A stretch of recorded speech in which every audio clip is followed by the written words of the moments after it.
When you're teaching ESL to kids, the end of class can sometimes be a little bit chaotic. Maybe there are kids running around, frantically trying to put things into their backpacks, talking to each other, or asking you questions about the homework. And everything ends in this kind of disorganized rush. But do not worry, I have 2 top tips for helping you end your classes in a more productive way that will help them feel good about what they've learnt and also keep them calm as they leave the classroom.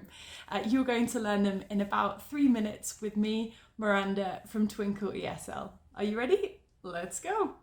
So my first tip is when you are ending the class, line your students up by the door, or ask them all to put their hands up if you're in a socially distanced classroom.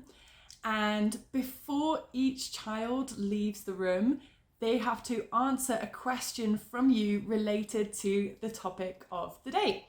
And when they answer that question, you can give them a high five or, COVID equivalent, and they can leave the class. So like I said, make sure that it's a question related to your topic of the day, and change that question a little bit for every student that you ask.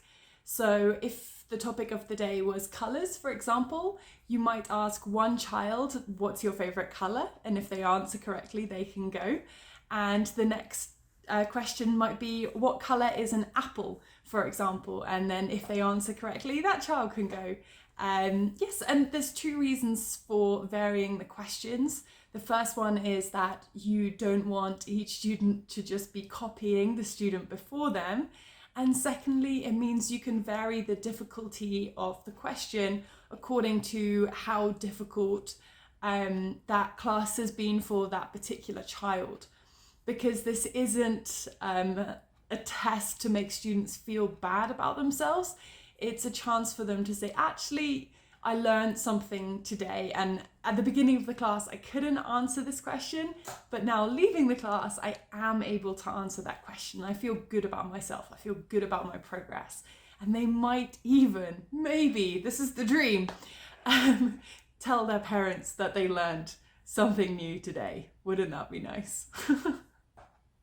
And of course, this idea is easily implementable online as well.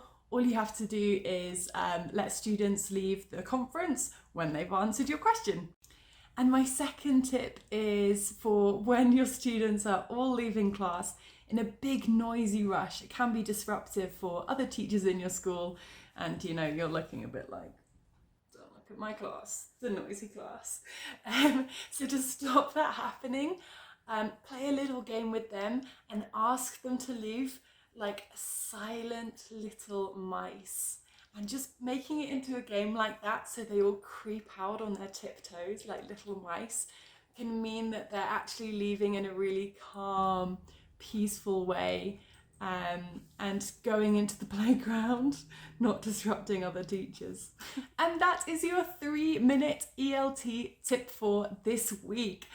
Make sure to subscribe to the 3-minute ELT series, because we have a new tip every single week. And I hope it's something that really helps you have a great time teaching English, whether that's online or offline, whatever's going on in your teaching at the moment. And I will see you at the global home of ESL, that is twinkle.co.uk. See you there. Bye bye.